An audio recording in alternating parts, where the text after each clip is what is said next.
కింద కట్ట పుట్టాలమ్మ తల్లిగా వెలిసి ఉన్న అమ్మవారు జాతర మహోత్సవాలకు ముస్తాబవుతుంది.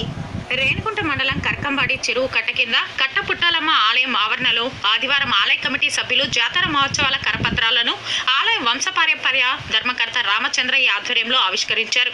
ఈ సందర్భంగా నిర్వాహక కమిటీ సభ్యులు కేవీ చలం మాట్లాడుతూ అమ్మవారికి సెప్టెంబర్ 4వ తేదీ నుంచి 5వ తేదీ వరకు 2 రోజుల పాటు జాతర మహోత్సవాలు అంగరంగ వైభవంగా నిర్వహించనున్నట్లు తెలిపారు. ప్రధానంగా మంగళవారం ఉదయం వేకుజాము నుంచి విశేష అభిషేక పూజలు నిర్వహించనున్నట్లు పేర్కొన్నారు. సాయంత్రం ఆలయం ఆవరణలో అమ్మవారికి భక్తులు పెద్ద ఎత్తున పాల్గొని నైవేద్యం సమర్పించనున్నట్లు చెప్పారు. విశేష పుష్పాలంకరణలో అమ్మవారు భక్తులకు దర్శన భాగ్యం కల్పించనున్నట్లు తెలిపారు. అమ్మవారి జాతరలో ఎంతో ప్రత్యేకంగా నిలిచే నాగహారతిని దొడ్డమిట్ట గ్రామం నుంచి ఆలయ ధర్మకర్త కుటుంబ సభ్యులు మేళతాళాలు మంగళ వాయిద్యాల నడుమ ఊరేగింపుగా తీసుకుని కట్టపుట్టాలమ్మ ఆలయానికి చేరుకుంటారు.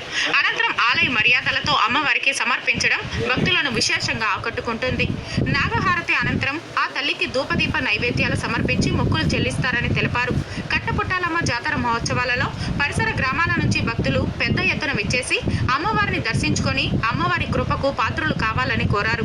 ఈ కార్యక్రమంలో ఆలయ నిర్వాహకులు రాజేంద్ర, జి బాబు నాగరాజు రెడ్డి, వెంకటరామయ్య, గ్రామ పెద్దలు తిరుపాలు రామ్మూర్తి, సుబ్బరామయ్య, రామిరెడ్డి, సుధాకర్ తదితరులు పాల్గొన్నారు. చంద్రగిరి పట్టణంలోని ద్రౌపది సమేత ధర్మరాజుల స్వామి ఆలయ బ్రహ్మోత్సవాలలో భాగంగా ఆదివారం అర్జున